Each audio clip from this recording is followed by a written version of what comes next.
In this problem, Anna is a student at an adult education center. She has to go home after school to her apartment. The adult ed center is at point A and the apartment is at point B. On the way home, though, she has to stop at the elementary school to pick up her daughters.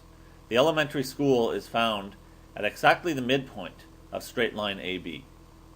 And then she has to stop at the grocery store before going home. The grocery store is found on line AB at the point that divides that line with a 7:3 ratio.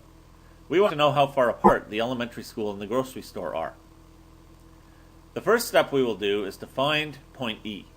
Since it's the midpoint, we will be using the midpoint formula.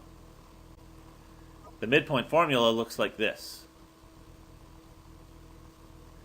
And when we fill it in with the x and y coordinates of points A and B, the simplification will look like this. And we find that the elementary school is found at the point x equals 11, y equals 6. So let's label our drawing with that point.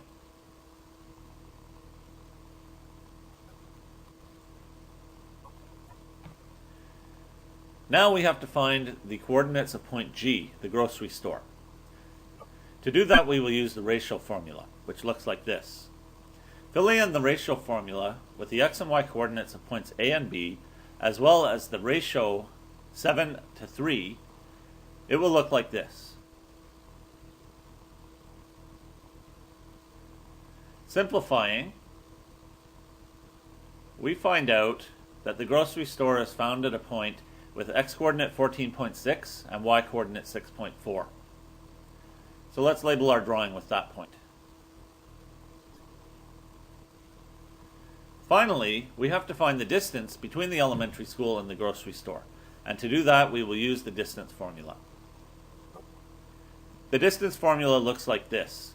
And when we fill it in with the x and y coordinates of points E and G, the simplification results in a value that rounds off to the nearest thousandth to 3.622 units. All that's left now is to apply the scale. The scale says 1 unit is equal to 120 meters. So I will multiply 3.622 by 120 and I get a value of 434.658, again if rounded to the nearest thousandth.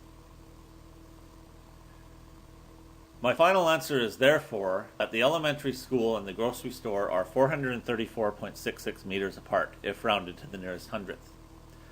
Take note that when doing all of these calculations, I may be writing values rounded to the nearest thousandth on my paper, but I'm actually keeping the entire value in the memory of my calculator to avoid rounding off until the final step. In this problem, we have combined the midpoint formula, the ratio formula, and the distance formula to find our answer.